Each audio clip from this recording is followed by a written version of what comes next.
এখন আমাদের মধ্যে একদল বলে যে না, আল্লাহ দুনিয়াতে কোথাও নাই, আল্লাহ শুধু আরশের মধ্যেই আছে, আর কোথাও নাই। তাইলে কোরআনের যে আয়াতগুলো আমি পড়লাম, এই আয়াতগুলো তারা স্বীকার করলো, মানলো। এই আল্লাহকে কিভাবে বিশ্বাস করব, এটাও শিখতে হবে, এটাও শিখতে হবে।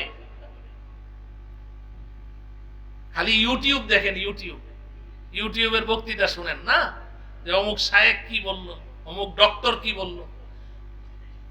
সেই হজের সফরে মসজিদে নববীতে আমি বসে বসে একটা কিতাবের অনুবাদ করছি। এই মদিনা ইউনিভার্সিটির মদিনার এক ছেলে এসে আমাকে এই বস ধরে বসছে, আইন আল্লাহ, আল্লাহ কোথায়? আমাকে বলছে আইন আল্লাহ, আল্লাহ কোথায়? আমি বললাম আল্লাহু মাই ওয়া মাআক, আল্লাহ আমার সাথেও আছে, তোমার সাথেও আছে। আল্লাহ, আল্লাহু ফিল আরশ, আল্লাহ শুধু আরশের মধ্যে আছে। আমি বললাম তুমি কোরআন মানো? হ্যাঁ মানি। আমি বললাম ওয়া হুয়া মাআকুম আইনামা কুনতুম, আল্লাহ বলছেন তোমরা যেখানে আছো আল্লাহ সেখানেই আছে, এটার ব্যাখ্যা দাও।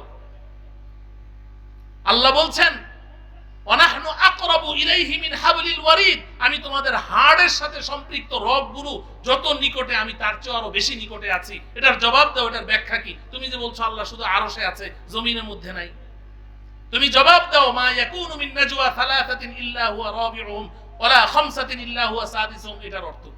তো এগুলো আমাদের ঈমান আকীদা নষ্ট করার জন্য কিছু গুপ্তচর এরকম নিয়োজিত থাকে। হজের মৌসুমে এরকম তারা মানুষ টার্গেট করে করে এসে এই তর্কের মধ্যে জুড়ে দেয়।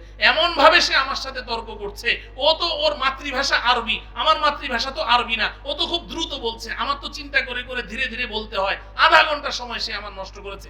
অবশেষে আমি বাধ্য হয়েছি, আমি বললাম যে তুমি তো আমার কোনো প্রশ্নের জবাব দিতে পারো না, তোমার মধ্যে তো কোনো এলেম কালাম নাই, তোমাকে তুতা পাখির মতো কিছু কথা শিখিয়ে দিয়েছে, ওগুলো এসে আমার সাথে বলছো, এর বাইরে তো কিছুই বলতে পারো না, তুমি কি এখান থেকে যাবে না আমি পুলিশ ডাকবো?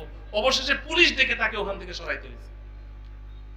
এই জন্য ঈমান, এই ঈমানকে ধ্বংস করার জন্য চারদিক থেকে দুশমন এভাবে একেবারে অক্টোপাসের মতো আপনাকে টানছে, আপনি বুঝতেও পারবেন না।